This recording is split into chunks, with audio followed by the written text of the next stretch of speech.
brought to you by Silver Pumps. Top quality और consistent performance के लिए सिर्फ सिल्वर पंप्स नाम याद रखना। कहा जा रहा है, जैसा कि टीकाराम जूली ने ट्वीट किया है, कि बीकानेर सेंट्रल जेल से अब मुख्यमंत्री भजनलाल शर्मा को जान से मारने की धमकी मिली है। यह हो क्या रहा है समझ में नहीं आ रहा है। यह जेल में मोबाइल जाता कहां से है? मैंने कल भी कहा था, उससे पहले भी कहा था कि तमाम जेल प्रहरियों की जो परीक्षा हुई थी वो पेपर लीक की वजह से हुई थी, और पेपर लीक वाले जब जाएंगे तो मोबाइल अंदर जाएगा ही। इसलिए कह रहे हैं कि अभी भी वक्त है, एसआई परीक्षा को रद्द कर दिया जाए, वरना थाने से भी धमकी मिलनी शुरू हो सकती है। क्योंकि क्रिमिनल बैकग्राउंड के लोग जब थाने में जाएंगे तो पता नहीं क्या क्या होगा, पता नहीं क्या क्या होगा। आज मैं गया था आरपीए में, एक वाद विवाद का कार्यक्रम था, विवाद नहीं कह सकते, संवाद का कार्यक्रम था। लोग उसमें जो डीजीपी उस समय रहे गिल साहब, उनके नवाचार को लेकर, उनकी अच्छाइयों को लेकर चर्चा कर रहे थे।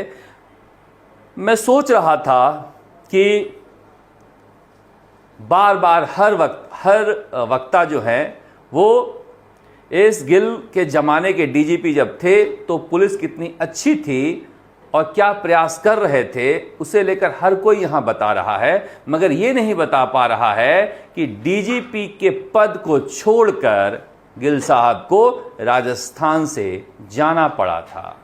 सत्ता में जो लोग बैठे रहते हैं उन्हें ऐसे पुलिसकर्मी चाहिए जो उनके बिन पर नाचें, और अगर सांप बिन पर नाचेगा तो सांप किसको नसेगा?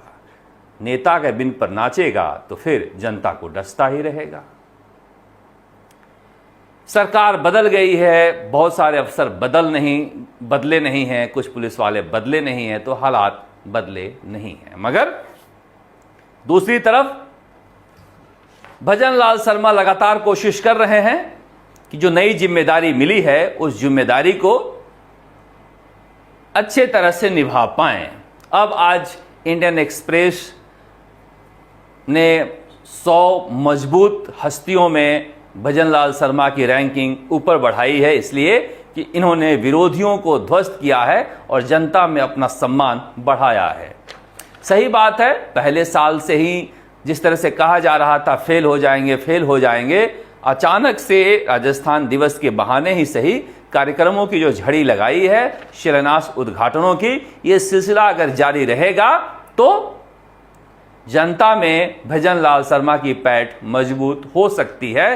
राम राज्य तो आने से रहा, मगर आज भी 10,000 करोड़ के परियोजनाओं का शिलान्यास और उद्घाटन हुआ है। ये दूसरे साल हो जाना किसी भी सरकार के लिए चुनाव के समय फायदेमंद साबित होने वाला है, और इसीलिए कहा जा रहा है कि भजनलाल शर्मा 30 मार्च तक लगातार लोगों को, जनता को राहत देने, रोजगार को लेकर लगातार जो मंथन चल रहा है कि जिस तरह से पूंजी निवेश बढ़ाया जाए, उसके लिए एक ऐप लॉन्च किया जा रहा है जिसमें पता चलते रहे जनता को कि कहां कितना फैक्ट्रियां लगने वाली है, जिससे नौकरी मिलती रहे, रोजगार मेला का आयोजन होता रहे, सरकारी नौकरियां निकलती रहे। एक छात्र नेता हैं, उनसे बातचीत हो रही थी तो हमने पूछा कि सब इंस्पेक्टर वाले मसले पर चुप क्यों हो, कुछ कर क्यों नहीं रहे हो? तो उन्होंने कहा कि भर्तियां इतनी ज़्यादा निकल रही है कि बच्चे आजकल पढ़ने में लगे हुए हैं। ये अच्छी बात है, हमारी कोशिश है कि ज़्यादा से ज़्यादा लोगों को रोजगार मिलता रहे। भजनलाल शर्मा निस्संदेह पिछले कुछ दिनों में अपनी स्थिति को मजबूत किए हैं, जो कमियां थी उससे भरपाई कर रहे हैं।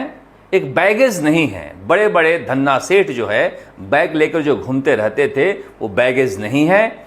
खान जैसे विभाग में टी रविकांत और दीपक तंवर जैसे शानदार ईमानदार अफसर लगे हैं, जेडीए में आनंदी जैसे अफसर लगे हैं, जहां पर ये खर्रा साहब जो हैं वो यूडीएच मंत्री बने हैं। यूडीएच मंत्री का मतलब होता था पहले कि लूट मंत्री।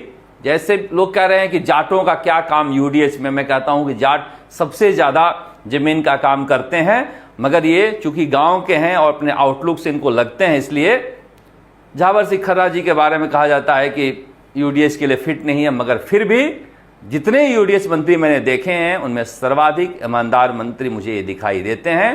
तो जनता से जुड़े जो यूडीएच है, खान है या फिर कोऑपरेटिव है, वहाँ पर भी, या जिन विभागों को देख लीजिए, बिजली के हैं, बनस्पत जिस समय वसुंधरा राजे और अशोक गहलोत के ज़माने में लूट की दुकानें खुली रहती थी, उनकी लूट की दुकानों में अभी तक तो ताला लगा हुआ है। आगे कोई भंडार खुल जाए तो इसकी गारंटी तो कोई नहीं ले सकता, मगर पुराने अफसर बैठे हुए हैं जो पुरानी जांचों को होने नहीं देते हैं। ये जनता के लिए परेशानी का सबब बन